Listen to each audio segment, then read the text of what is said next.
Good morning sir. हाँ सोचे 40 lock लगा दिया, लॉक लगा दिया। अच्छा अच्छा गाड़ी निकल गया आज।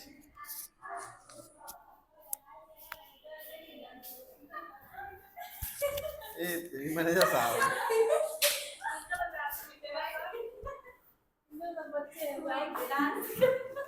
उसी के पापा थे। नहीं सुने भी होंगे तो क्या हो जाएगा। अरे ठीक है।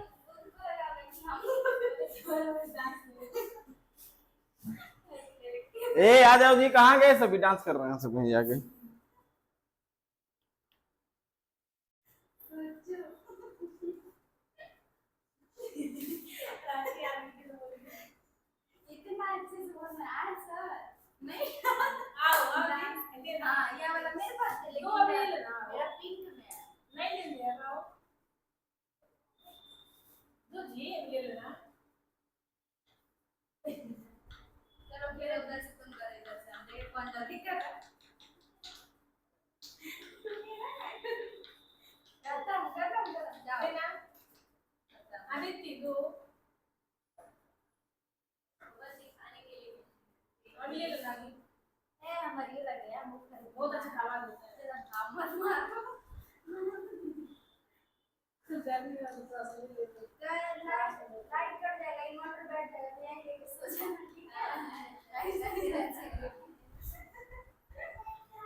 मम्मी दे नहीं रही थी तभी से लेकर लिया।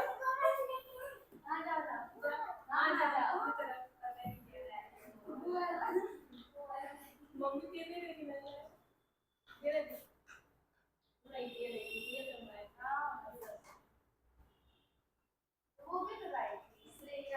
देखो यार देखो, आने दो उसको, हम लोग शुरू करते हैं।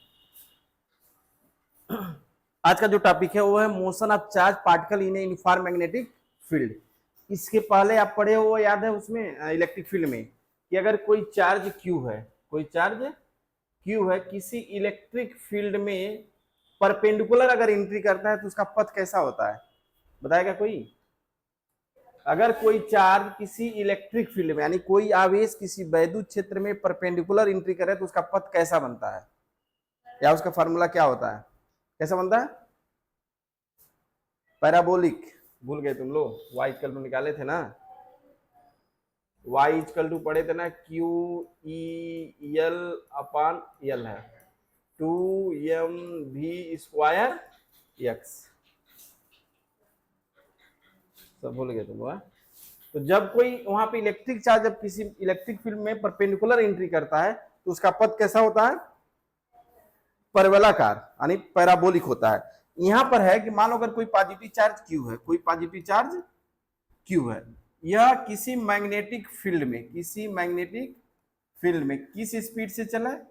v स्पीड से अगर मूव कर रहा है तो इस पे कौन कौन सी कंडीशन होगी, क्या क्या इस पे इफेक्ट पड़ेगा? तो ये 3 कंडीशन होता है। पहला कंडीशन ये है कि पहले बात तो जान लो कि जब कोई चार्ज किसी मैग्नेटिक फील्ड बी में v स्पीड से मोशन करेगा तो उस पर फोर्स कितना होता है? जनरली आप जाने हो, F equal to Q V B sine theta, ये पढ़े हो? ये फोर्स लगेगा, यानी कोई चार्ज मैग्नेटिक फील्ड में मूव करेगा तो उस पर ये फोर्स लगेगा। या इसी को जब आप वेक्टर फॉर्म में लिखोगे क्या लिखोगे? F equal to Q V cross B, V cross B होता है। ठीक है, अब यह 3 कंडीशन होता है। पहला कि मान लो वेलोसिटी किस में जा रहा है? मैग्नेटिक फील्ड के पैरेलल। मैग्नेटिक फील्ड का पैरेलल का मतलब ये हो गया कि अगर मान लो कि ये मैग्नेटिक फील्ड है, ये मैग्नेटिक फील्ड की डायरेक्शन होगी, ये क्या हो गया? मैग्नेटिक फील्ड हो गया, ये आपकी मैग्नेटिक फील्ड हो गई। तो अब यहाँ पे जो चार्ज पॉजिटिव चार्ज है, मान लो एक पॉजिटिव चार्ज ले लिया गया, यह इसके पैरेलल जा, या अगर यह अगर इसको ये पॉजिटिव है ऐसे भी आए तो ये भी क्या है? पैरेलल ही है।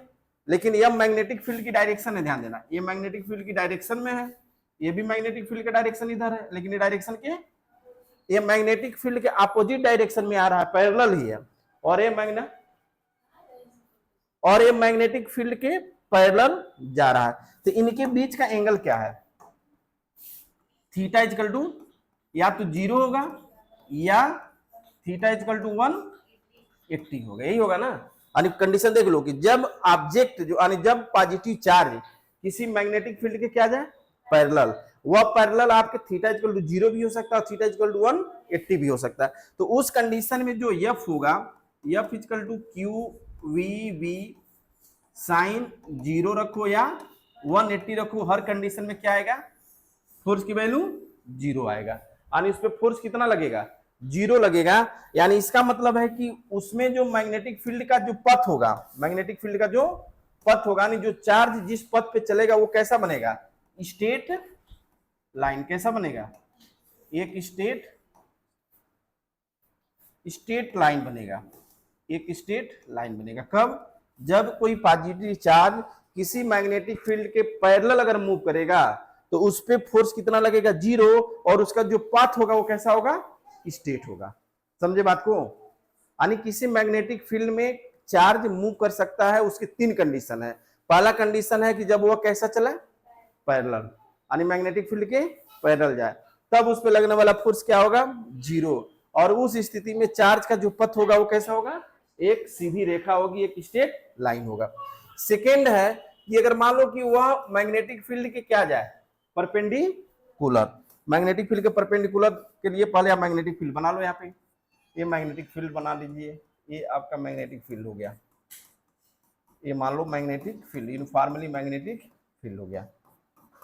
अब इसमें जब कोई चार्ज रोटेट कर, जब एंट्री करता है परपेंडिकुलर, कैसा एंट्री करे, परपेंडिकुलर, तब इसका जो पथ होता है कैसा होता है, तब इसका जो पथ होता है, तो नहीं बना, तब इसका जो पथ होता है वो कैसा होता है,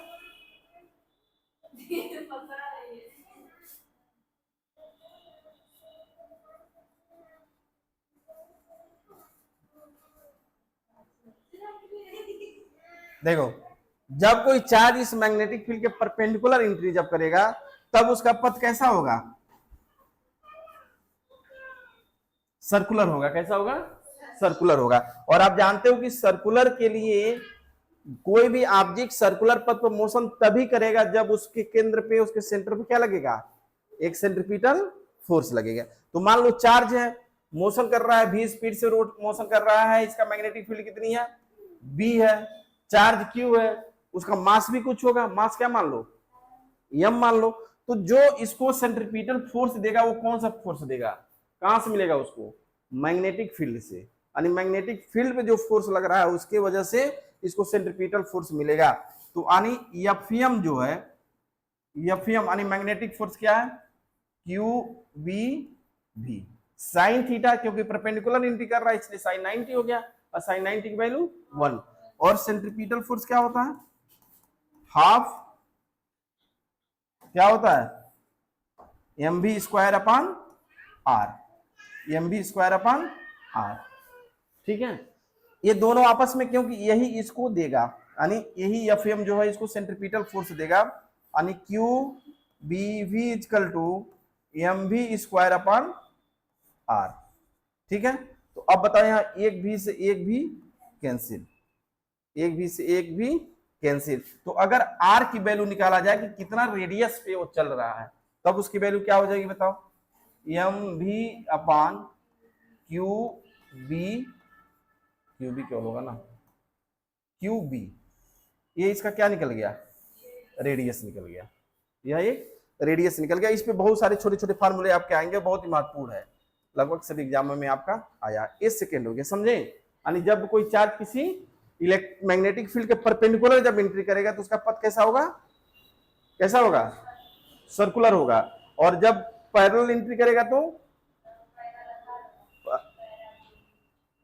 पैरेलल जब जा रहा है तो स्ट्रेट लाइन होगा, पैरेलल जब जाएगा तो स्ट्रेट लाइन है। चाहे तो वो तो इलेक्ट्रिक फील्ड है, इलेक्ट्रिक फील्ड में जब चार्ज परपेंडिकुलर जाएगा तो पैराबोलिक होता है, इलेक्ट्रिक फील्ड के लिए, वैद्युत क्षेत्र के लिए है। और ये क्या पढ़ रहे हो, मैग्नेटिक फील्ड पढ़ रहे हो तब। ठीक है, अब अगर एक चीज बताओ, मान लो कि अगर ये मास ओवर एनोड है तो इसको हम क्या लिख सकते हैं, इस कंडीशन में भी लिख सकते हैं कि P इक्वल टू क्या होता है, P इक्वल टू बताओ, m इंटू वी। तो यहाँ पे R इक्वल टू क्या, इसको हम ये भी लिख सकते हैं क्या, P upon QB, P upon QB, ये भी आपका हो जाएगा, यानी R equal to P upon QB। ठीक है, अगर यहां से तुम V की वैल्यू निकालो, V की वैल्यू, तो V की वैल्यू क्या हो जाएगी बताओ, V इक्वल टू क्या हो जाएगा, R Q B अपन M। ठीक है, अब इसके अगर काइनेटिक एनर्जी निकालो, किससे मोशन करना, जो है भाई स्पीड से चल रहा है तो उसको काइनेटिक एनर्जी होगी, और वही काइनेटिक एनर्जी किस रूप में चेंज होता है, इलेक्ट्रिक एनर्जी के रूप में मिलता है। जो साइक्लोट्रॉन वगैरह पढ़ोगे अंदर ये मूव कर रहा है ना, ये क्या है, काइनेटिक एनर्जी ही है। जो रोटेट कर रहा हो क्या है, kinetic energy. Magnetic field produce कर रहा है क्या, काइनेटिक एनर्जी। तो काइनेटिक एनर्जी क्या होगी, काइनेटिक एनर्जी अगर निकालो तो काइनेटिक एनर्जी क्या पढ़े हो आप, हाफ, यहाँ पे हमें लिख देना चाहिए, काइनेटिक एनर्जी इक्वल टू क्या होगा, हाफ mv स्क्वायर। क्या पढ़े हो, हाफ mv स्क्वायर। तो या तो यहां से क्या रखो, यहां से v की वैल्यू रखो या m की वैल्यू रखो, बात एक ही हुआ। ठीक है, तो चलो इसी का रख दो, तो क्या हो जाएगा यहाँ पे, v स्क्वायर की वैल्यू हाफ m क्या है, r क्यू बी अपन m का होल स्क्वायर, या इसको क्या लिख सकते हो, हाफ, एक m से एक m कैंसिल हो जाएगा, क्या हो गया, r square Q square B square upon m। ये क्या निकल गया, काइनेटिक एनर्जी। अब बताओ इससे और भी छोटा इसको फार्मूले को कैसे क्या किया जा सकता है, इससे छोटा और बताओ कैसे कुछ किया जा सकता है इससे छोटा।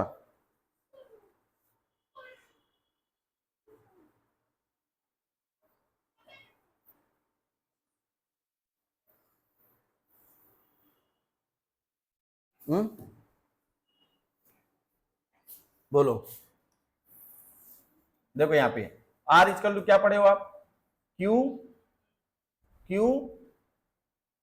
यहाँ निकाले हो ना, R इक्वल टू क्या, एम भी अपन क्यू बी, यानी यहाँ आप निकाले हो R इक्वल टू एम भी अपन क्यू बी, या इसी को क्या लिखे हो, P अपन क्यू बी, ये लिखे हो ना।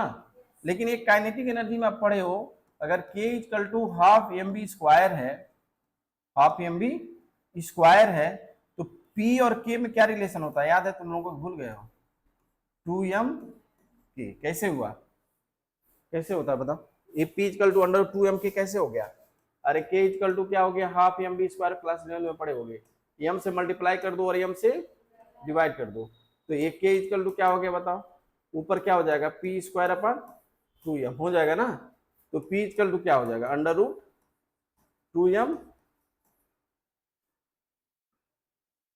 नहीं हो गया, या वैल्यू यानी या यहीं पर रख दो, तो R इक्वल टू तुमको क्या मिल गया, R इक्वल टू मिल गया अंडर रूट 2m K अपान QB।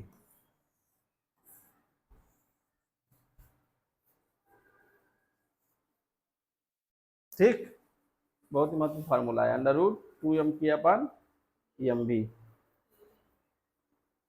अब यहाँ पे एक चीज और है, क्वेश्चन में जब आप लगाओगे उसमें नीट वगैरह क्वेश्चन देखोगे जीमेंस वगैरह का, तो उसमें दे देता कि अगर चार्ज एक्सिलरेट करे, चार्ज को एक्सिलरेट करना हो तो क्या करना होगा, वोल्टेज देना होगा।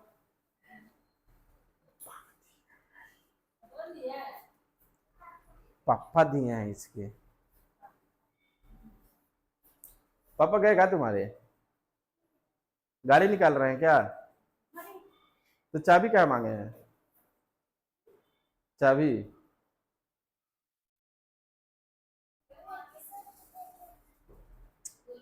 अच्छा ये छोट, हाँ ये चार, हाँ ये चार्ज जो है, ये चार्ज एक्सिलरेट कब होगा, जब इसको वोल्टेज दोगे तभी जाके उसकी स्पीड चेंज होगी। तो मान लो अगर इसको V वोल्ट दिया जाए, V वोल्ट देकर क्या किया जाए, एक्सिलरेट किया जाए, क्या किया जाए, एक्सिलरेट किया जाए। ध्यान दो, किसी चार्ज क्यू को, जो चार्ज क्यू रोटेट कर रहा है मैग्नेटिक फील्ड में, उसको बाहर से वोल्टेज दे दो तो क्या हो जाएगा, एक्सेलरेट हो जाएगा। तो जब एक्सेलरेट हो जाएगा तो इसका मतलब है कि Q और V को क्या कहते हो, वर्क, पढ़े हो ना, V equal to W upon Q और W equal to Q into V, और कोई वर्क की क्या होता है, एनर्जी होता है, वही काइनेटिक एनर्जी होगा, यानी K इक्वल टू क्या हो जाएगा फिर बताओ, Q इंटू V, यानी हाफ एम बी स्क्वायर किसके इक्वल है, क्यू बी के। तो यह वैल्यू इसी में रख दो, तो देखो कितने फार्मूले मिल गए। तो क्या मिल गया, R equal to under root 2m Q भी अपान क्यू बी। समझ रहे हो कैसे कैसे हो रहा है। फिर देखो एक बार, हम लोग क्या पढ़ रहे हैं कि जब चार्ज किसी मैग्नेटिक फील्ड में कैसा एंट्री कर रहा है, परपेंडिकुलर, तो जब परपेंडिकुलर एंट्री करेगा तो उसका पथ ऑटोमेटिक रूप से क्या हो जाएगा, सर्कुलर हो जाता है। और सर्कुलर के लिए आप जानते हो कि तभी होगा सर्कुलर जब उसके सेंटर की तरफ क्या लगेगा, एक सेंट्रीपिटल फोर्स, और सेंट्रीपिटल फोर्स की वैल्यू क्या होती है, M B square upon R. यह सेंट्रीपिटल फोर्स इसको कहां से मिलेगा, जो मैग्नेटिक फील्ड की वजह से जो फोर्स लग रहा है उसके वजह से, वह फोर्स कितना लग रहा है, क्यू बी बी, ये दोनों ने यही इसको सेंट्रीपिटल फोर्स देगा। तो ए बी से बी कट गया तो रेडियस निकल गया कि कितने रेडियस पे रोटेट कर रहा है, या एम इंटू बी को क्या लिख सकते हो, पी अपॉन क्यू बी। बाकी इससे आर भी वगैरह तो निकाल ही लोगे। मेन फार्मूला आपका क्या हो गया, R equal to M B upon Q B, और एम बी की जगह क्या लिख सकते हो, पी, क्योंकि मास इंटू वेलोसिटी होता है, ये आर की वैल्यू होगी। दूसरा हम निकाला गया कि मान लो कि अगर ये रोटेट कर रहा है तो इसमें काइनेटिक एनर्जी होगी, तो काइनेटिक एनर्जी के इक्वल टू क्या होता है, हाफ एम बी स्क्वायर। अब यहाँ पे बी की वैल्यू वहां से निकाल के तब निकालो अगर क्वेश्चन दिया है तो, हालांकि आगे ही हो जाएगा, या फिर सीधे आ जाओ कि आर इक्वल टू जब पी अपन क्यू भी पढ़े हो तो K equal to half M B square है, तो इसको अगर पी के रूप, पी यहाँ दिया है, पी के रूप में कन्वर्ट करो तो पी इक्वल टू क्या हो जाएगा, अंडर रूट 2m के। कैसे हुआ यहाँ पे देखो बताया हूं, ठीक है। अब यह वैल्यू यही रख दो तो आर की वैल्यू हो गया, किस रूप में हो गया, काइनेटिक एनर्जी के रूप में दिया हो क्वेश्चन में, तो आप इससे रेडियस निकालोगे। अब कह रहा है किसी चार्ज को हम एक्सिलरेट कर दें, क्या कर दें, एक्सिलरेट कर दिया जाए, तो फिर उसमें काइनेटिक एनर्जी क्या होगी, तो जो के होता है, के इक्वल टू क्या हो गया, क्यू इंटू भी, तो के की जगह ये वैल्यू रख दो तो एक फार्मूला ये मिल गया। देखो कोई दिक्कत इसमें, हम्म,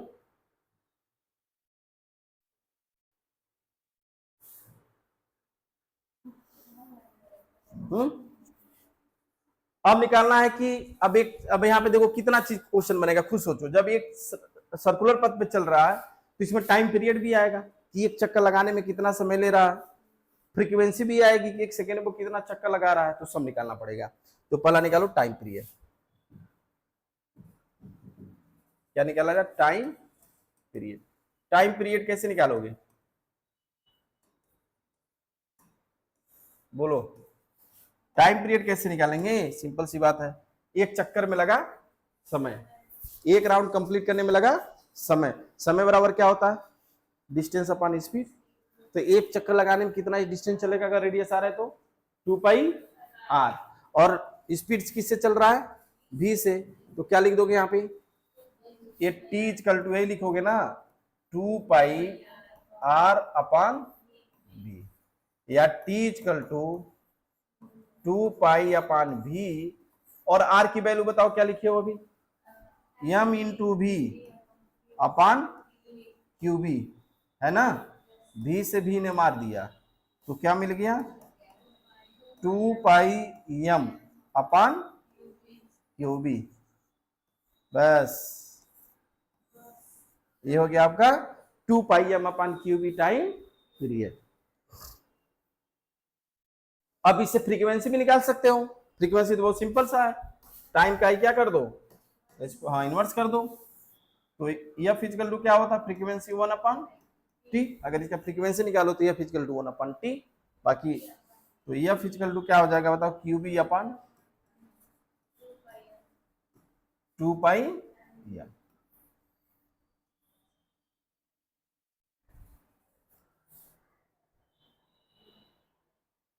देख लो एक बार, टाइम पीरियड में, फ्रीक्वेंसी में,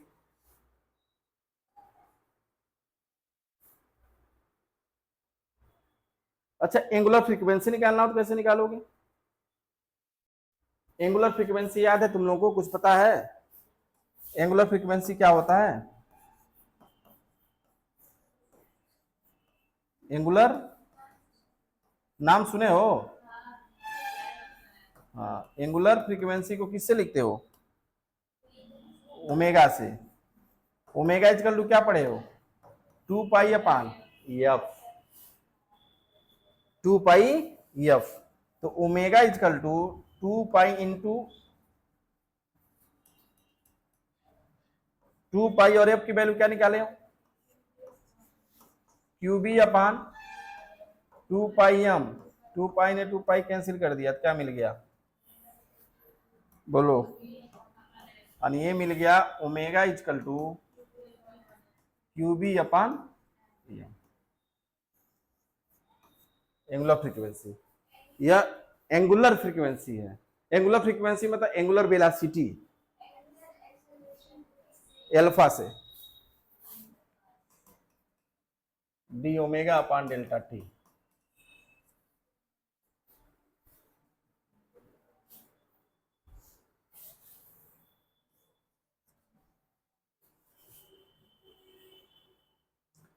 क्या पढ़ रहे हो? पर पूरे हेडिंग को दिमाग में सेट करो। पहला हेडिंग पढ़ रहे हो आप मैग्नेटिक फील्ड, ठीक है। माना किसी मैग्नेटिक फील्ड में कोई चार्ज, पॉजिटिव चार्ज मोशन कर रहा है, तो पहला कंडीशन क्या हो गया? 3 कंडीशन होगा। पहला कि वो मैग्नेटिक फील्ड के पैरेलल जाए तो मैग्नेटिक फोर्स 0 हो जाएगा, पथ उसका स्ट्रेट लाइन। दूसरा पढ़े कि जब वो परपेंडिकुलर एंट्री करेगा तो उसका पथ कैसा होगा? सर्कुलर होगा। जब सर्कुलर होगा तो सेंट्रीपिटल फोर्स वगैरह लगेगा, उससे आर, रेडियस की वैल्यू ये निकल गई, और रेडियस की वैल्यू ऐसे निकाल लो, दोनों से निकाल लो। फिर जब मोशन करेगा तो काइनेटिक एनर्जी भी आएगी भाई, तो काइनेटिक एनर्जी से आप ये निकाल लो, ये आ गया, ये भी आ गया, दोनों किसी भी तरह निकाल सकते हो।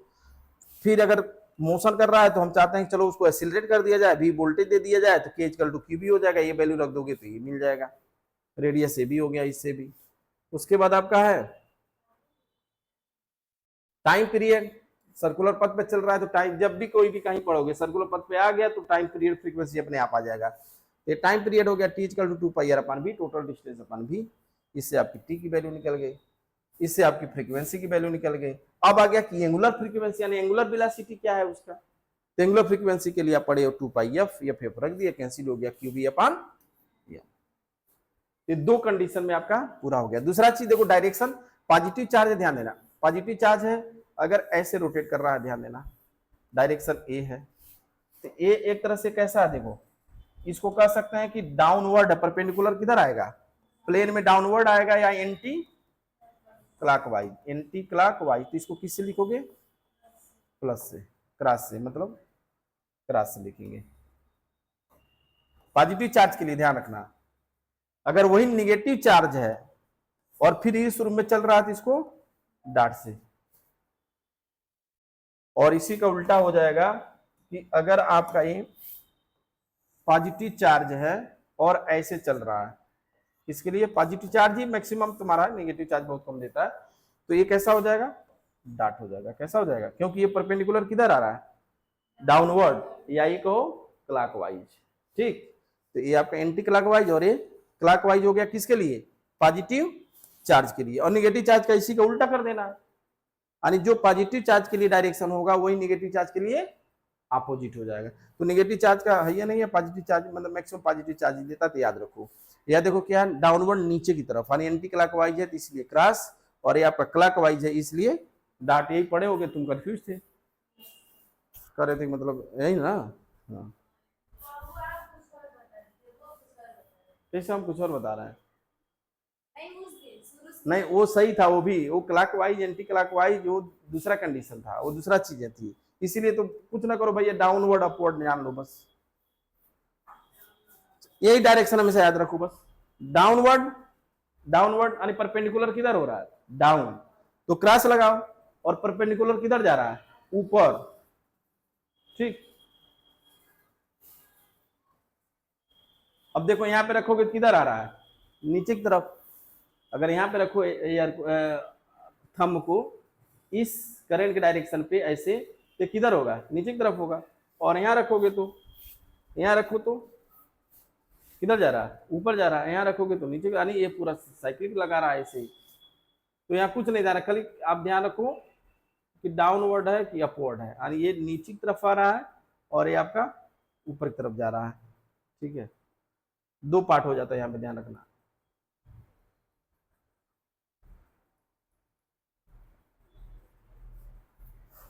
चलो, और एक कंडीशन और बचा, ये दो कंडीशन तो हो गया। पहला कंडीशन आपका पैरेलल हो गया, दूसरा कंडीशन परपेंडिकुलर, तीसरा कंडीशन तब क्या है? हाँ, तीसरा कंडीशन क्या होगा? तीसरा कंडीशन देखो किताब में दिया तुम्हारे, एक बार देखो तो।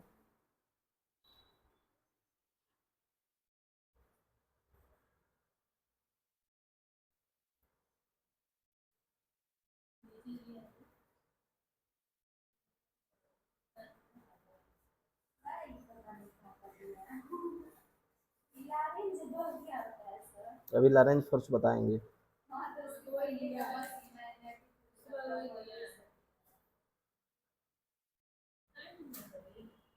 नहीं, चलो कंप्लीट कर देते हैं इसको, लास्ट है इसको हेडिंग को। जैसे मान लो अभी आप देखो कि मैग्नेटिक फील्ड में या तो पैरेलल गया है या तो परपेंडिकुलर है, कोई जरूरी है पैरेलल और परपेंडिकुलर ही है। अगर यहाँ पे ये आपका मैग्नेटिक फील्ड है और यह ऐसे रोटेट कर रहा है, ऐसे चला है,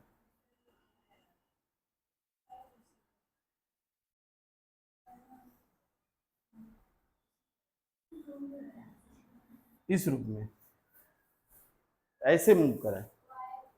ठीक है, तो यहाँ पर देखो मतलब ये क्या है, ये थीटा से जा रहा है, किससे? थीटा से। तो जो स्पीड v होगी उसके कितने कंपोनेंट्स होंगे? दो। पहला अगर परपेंडिकुलर लोगे तो क्या होगा? v साइन थीटा, और ये हॉरिजॉन्टल ये क्या हो जाएगा? पैरेलल क्या हो जाएगा? v cos theta. ठीक है, अब तुमको यहाँ लिखना है r इक्वल टू, क्या लिखना है? r इक्वल टू, तो r इक्वल टू r इसका क्या होगा? r ये रेडियस होगी, तो r किधर जाएगा? ऐसे जा रहा है ना, तो परपेंडिकुलर होगा, क्या होगा? परपेंडिकुलर होगा। तो यहाँ पे जो लिखोगे तो क्या हो जाएगा? M B sine theta upon Q B. ठीक, और एक होता है कि यह जब आगे बढ़ रहा है तो पिच, यानी जो डिस्टेंस से चल रहा है इसको क्या कहते हैं? पिच। क्या कहते हो? पिच, यानी कितनी दूरी कवर करेगा। तो ये जो डिस्टेंस कवर कर रहा है वो वेलोसिटी का कौन सा कंपोनेंट्स है? हाँ, काश होगा ना, तो फिर उसके लिए कौन सा डिस्टेंस हो जाएगा? पिच। पिच इक्वल टू पढ़े हो आप, पिच यानी डिस्टेंस है, ये सीधे से समझो। पिच यानी पी इक्वल टू क्या होता है? डिस्टेंस। डिस्टेंस है ये, पिच क्या है? डिस्टेंस है। और डिस्टेंस निकालने के लिए क्या चाहिए? Velocity into time. Velocity into time, तो कौन सी वेलोसिटी लोगे आप? पैरेलल वाला ना, क्योंकि आगे यही बढ़ रहा, तो इसलिए इसके जगह क्या लिखोगे? v cos theta into T. T की वैल्यू क्या निकाले हो? टी निकाले नहीं, उसके पहले टी इसके पहले निकाले हो, कितना निकाले हो? 2 पाई एम अपन क्यू बी। अरे देखो यहाँ 2 पाई एम अपन क्यू बी, तो यहाँ पे क्या हो जाएगा? 2 पाई एम अपन क्यू बी, यानी जो p की वैल्यू आ गई कितना आ गया? 2 पाई M B cos theta upon Q B. ये क्या निकल गया? पिच। ये कितना चलेगा? ये तीन कंडीशन हो गया। कौन कंडीशन? पहला पैरेलल, दूसरा परपेंडिकुलर, और तीसरा ऐसे चला थीटा पे। तो इन तीनों कंडीशन पर इलेक्ट्रिक चार्ज अगर किसी मैग्नेटिक फील्ड में एंट्री करता है तो हो गया।